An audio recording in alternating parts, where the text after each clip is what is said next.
C'est la Cour de cassation qui a rendu son verdict hier et confirmé la condamnation de Nicolas Sarkozy à 3 ans de prison, dont 1 année ferme, pour corruption et trafic d'influence.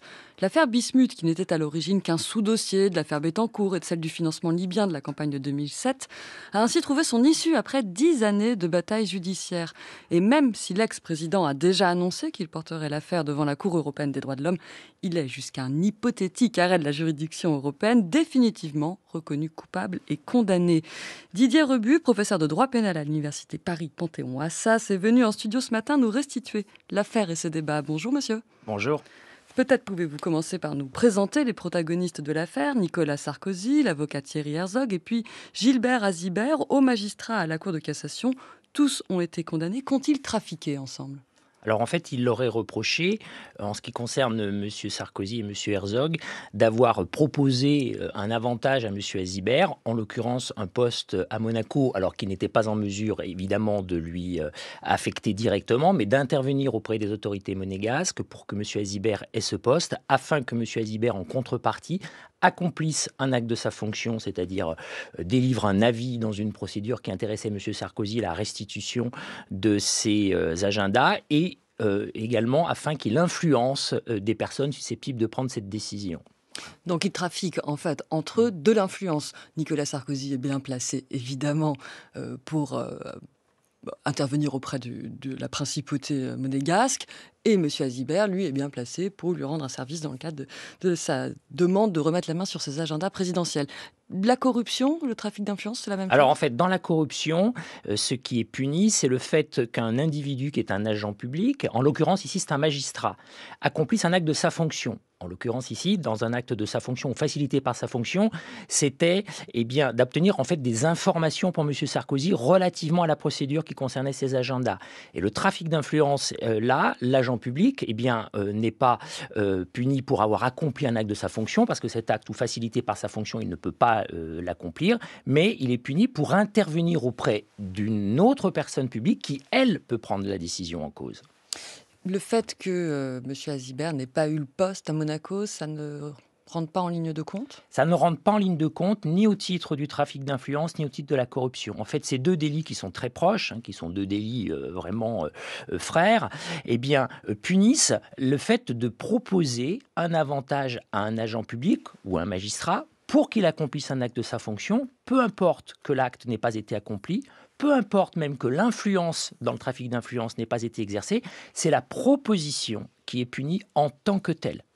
Au cœur de cette affaire, il y a la question des écoutes, puisque la police se rend compte de tout ce problème via des écoutes. Dans quel cadre légal ont-elles lieu?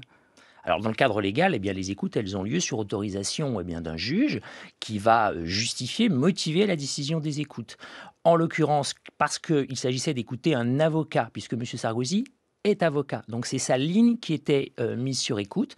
Dans cette hypothèse-là, le Code de procédure pénale prévoit des garanties particulières, et notamment l'information du bâtonnier. Le bâtonnier doit être informé de la mise sur écoute des avocats qui relèvent du barreau dont il est le responsable. Mais non seulement Nicolas Sarkozy était avocat, je ne sais pas s'il va pouvoir continuer à exercer la profession, parce que Maître Herzog, dans la condamnation, on dit qu'il ne pourra plus, qu'il est déchu de ses fonctions d'avocat. Est-ce que c'est le cas pour Alors, Nicolas Sarkozy? monsieur Sarkozy n'a pas d'interdiction professionnelle dans sa condamnation. En tout cas, lors de ses écoutes, il est avocat, c'est un fait, mais il est surtout, Thierry Herzog est aussi son Oui. avocat, donc il est dans une relation de client à son conseil. Ça, c'est possible Alors, d'écouter? alors non, en principe. Le principe, c'est qu'une conversation d'un client à son avocat ne peut pas faire l'objet d'une transcription dès lors qu'elle est enregistrée, puisqu'en fait les écoutes donnent lieu à des enregistrements.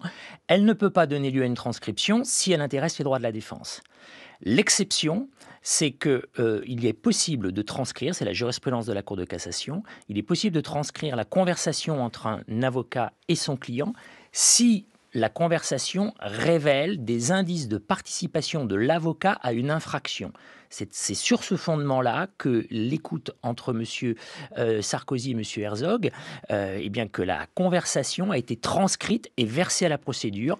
La police ayant considéré avec le juge que la conversation enregistrée entre le président Nicolas Sarkozy et maître Thierry Herzog révélait de la part de maître Thierry Herzog une participation à des infractions de corruption et de trafic d'influence. Vous voulez dire qu'il faut distinguer l'écoute elle-même et la transcription des écoutes, c'est-à-dire qu'on écoute, si on voit que ça relève du secret professionnel et des droits de la défense, on ne peut pas retranscrire. Si par contre, ça relève de la commission d'une infraction, là, on peut retranscrire. C'est la jurisprudence de la Cour de cassation. Et est-ce que c'est celle de la Cour européenne des droits de l'homme? Parce que, alors, on ne sait pas exactement comment elle va être saisie par l'ancien président, mais a priori, toute la défense avait vraiment tourné autour de cette question des écoutes. C'est peut-être ça qu'ils vont aussi porter devant la juridiction européenne.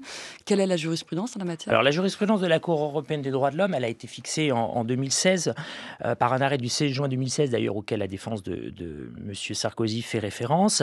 Elle admet qu'une conversation entre un client et son avocat puisse faire l'objet d'un enregistrement, dès lors que cette conversation révèle la participation de l'avocat à une infraction. Simplement, Monsieur le président Sarkozy, et plus particulièrement son défenseur, maître Patrice Spinozzi, considère qu'il y a une condition supplémentaire dans cette décision qui fait, selon laquelle on ne pourrait pas enregistrer la conversation, en tout cas on ne pourrait pas la transcrire.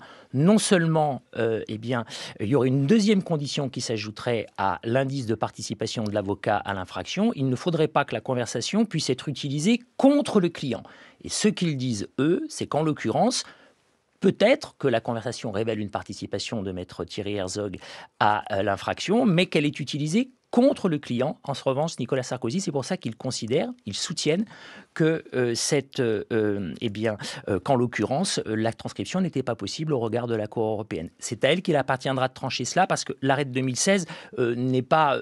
on peut l'interpréter de cette façon, mais on peut aussi l'interpréter autrement, dans le sens qu'a fait la Cour de cassation aujourd'hui. Mais en attendant, dans tous les cas, la sanction va s'appliquer. Il faut dire un dernier mot, Didier Rebu, de la condamnation. On a 3 ans de prison, un an ferme dedans, un an ferme qui en fait, on est écroué, mais on n'est pas détenu. Nicolas Sarkozy n'ira pas en prison, il aura un bracelet électronique pendant un an, et à cela s'ajoute une peine d'inéligibilité, et aussi il n'aura pas le droit de vote, c'est cela? Oui, parce que dans la peine, en fait, c'est une peine d'interdiction des droits civils, civiques et de famille, qui comprend plusieurs sous-peines, l'inéligibilité et le droit de vote, et qui là est automatique, et dès lors qu'elle a des condamnations est devenue définitive, et va durer 3 ans, c'est-à-dire que le président Nicolas Sarkozy se trouve aujourd'hui dans l'impossibilité de voter, dans l'interdiction de voter, dès lors qu'une élection aurait lieu.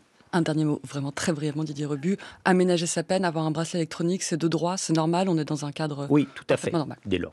Tout à fait, compte tenu de la peine qui est prononcée contre lui. Très bien, merci beaucoup Didier Rebu, et je vous rends la parole, Guillaume Erner, pour la suite des matins.